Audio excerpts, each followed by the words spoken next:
Hello guys, my name is Melissa. I'm so glad that you were able to join me on this journey.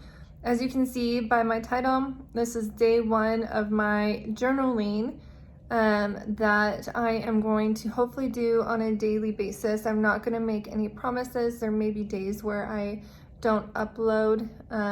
It's just going to be the process that I'm going through in establishing a better accountability process for raising my vibration.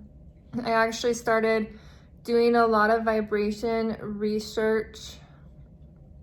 Sorry, I had to swallow.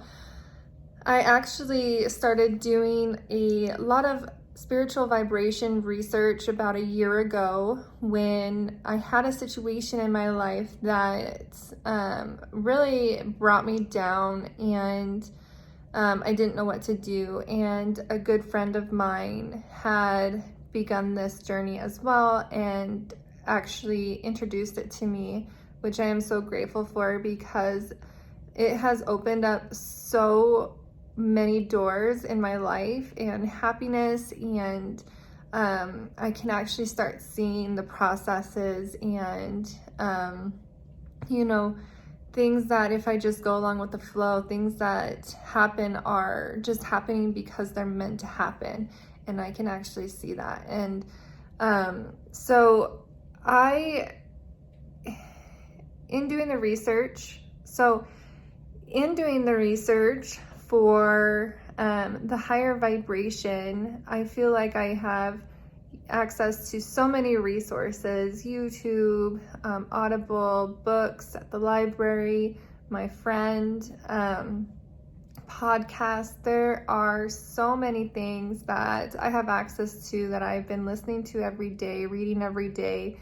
And now that I have more of an understanding and I'm beginning to see what everyone is talking about, I wanted to start these journals to better hold myself accountable so that I can start raising my vibration. Some days these journals are just going to be about experiences that I've had. Some days they'll be just thoughts. There'll be scenarios that maybe other people that are listening to this are going to relate to. And I just hope that we can all join in together and make this a place that people can talk about their experiences and just learn from one another, because I'm still learning. I still have a long way to go.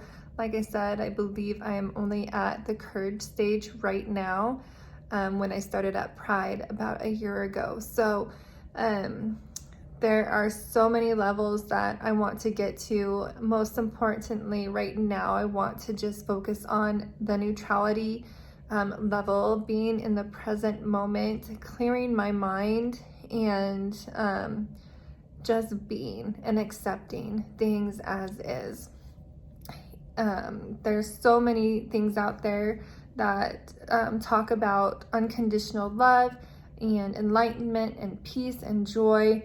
And I would love to get to those levels, but I need to take it step by step and slowly grow so that I feel better about the growth that I am doing, and really just feel it in my heart and establish a good foundation and not just quickly skim through it and never do it again. I want to make it a change in my life, and that's the reason why I'm doing this. So I invite you guys to comment down below on anything with your experiences, your comments, questions that you have. Everyone can help someone out there. So I truly want to invite that with these videos. So the one thing that I wanted to talk about today was something that came up in my mind while I was driving home from the gym. And I do apologize, I am a little sweaty. I didn't take a shower after quite yet. I just wanted to get this off my chest. But there are so many good things that happen in this world, and something that is making me realize, because of these examples that I'm about to share, is that we are meant to be here when we are here. And there's a purpose for everybody to be here. If you weren't meant to be here, if you had no purpose, then the universe would move you on to the next life, you know. And I just am finding so much comfort in that. And some of these scenarios, like when I heard about them, I just like built up into tears, because it is so relieving to hear that, and see, you know, see the good come together. So one of the examples that I have is in my local area. It was during morning rush hour. The commuter trains that take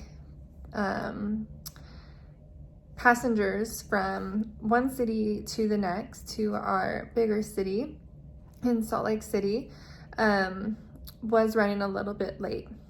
So that was the first major play in this scenario. So just keep in mind on that. So a bunch of the staff members for the trains that were running that day called in sick. And so whatever happened the night before or weeks before also led up to that.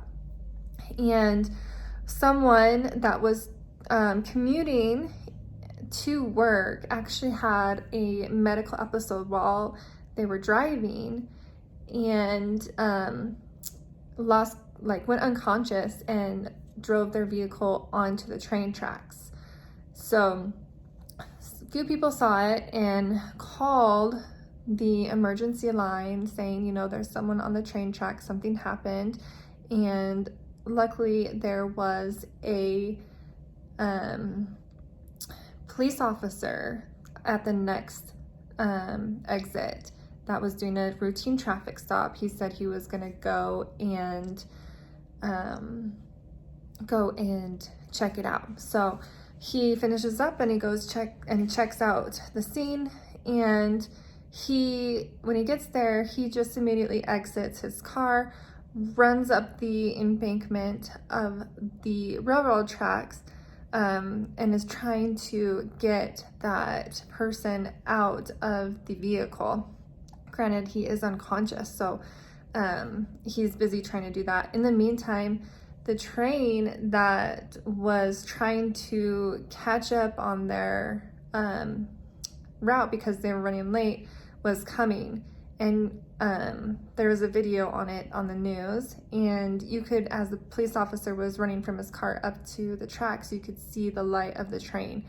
At that point, the train engineer couldn't see the car until it was too late to come to a complete stop before hitting the car. So at that point, once the police officer got to the car on the tracks, the train engineer engaged the emergency stop. He was going 80 miles an hour, just so you know. He engaged the emergency stop, and then said a little prayer, and he did what he could. He just was praying that everything was going to be okay. So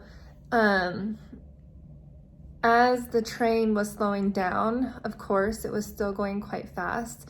The police officer was able to pull the man out from the car within like 2 or 3 seconds of the train hitting the car.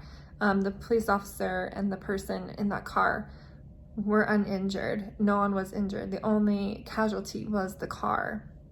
And so if the people at the train station hadn't been running late, and if that police officer hadn't been where he was, then that person in that car would have died. And so that's an example of someone that was supposed to be here.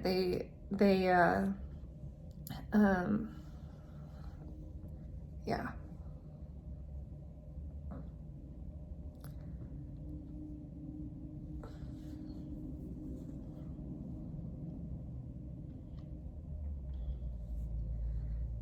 And it's like,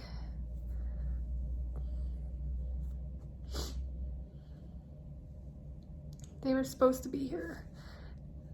So there was some sort of intervention there, you know? So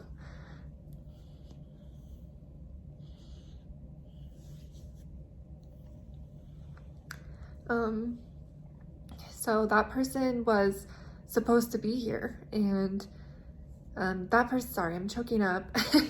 That person was supposed to be here, and it's just amazing to see like all of the events that led up to it.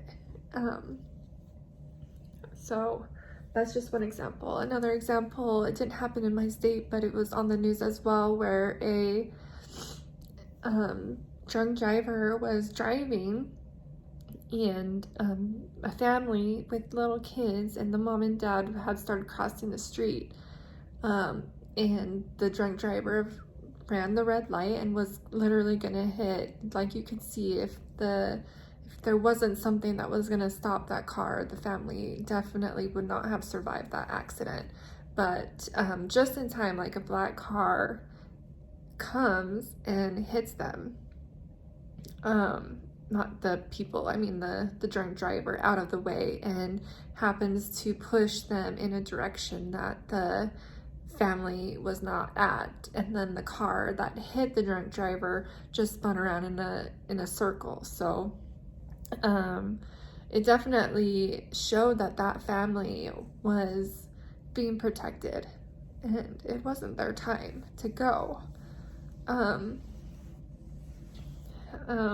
So those are just some examples of, you know, intervention from God or your source energy, your higher self, like your higher power that is in this world. There's someone here watching out over you, and if you are meant to be here, you're going to be here. So there's no reason to be scared about, you know, what's after, because we are all one, and we are all one.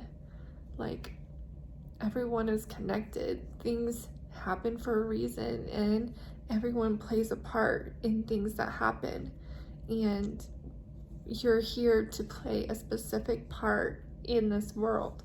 And once that part is complete, then you're meant to go on to the next level and keep growing. So that's my thoughts on this today, and it's just something that really touched me for internally, just to have a bigger perspective on purpose and letting things just happen and not try to control, because things are going to happen when they're meant to happen. And if they're not meant to happen, they're not going to happen to you. You're going to be okay. You're okay in the present moment. You don't have to live in fear of what's ahead, and you don't have to live in guilt from what's in the past, because you're okay in the present moment, and everything is as it should be. So I hope you guys liked this video. If you did, please like it down below and subscribe. I'm going to, again, try to do one of these a day, just on my thoughts and feelings or scenarios, things that come up in my mind that I need to, you know, really process myself, or I want to remember. So thanks for watching, and I hope you guys have a great day. Bye.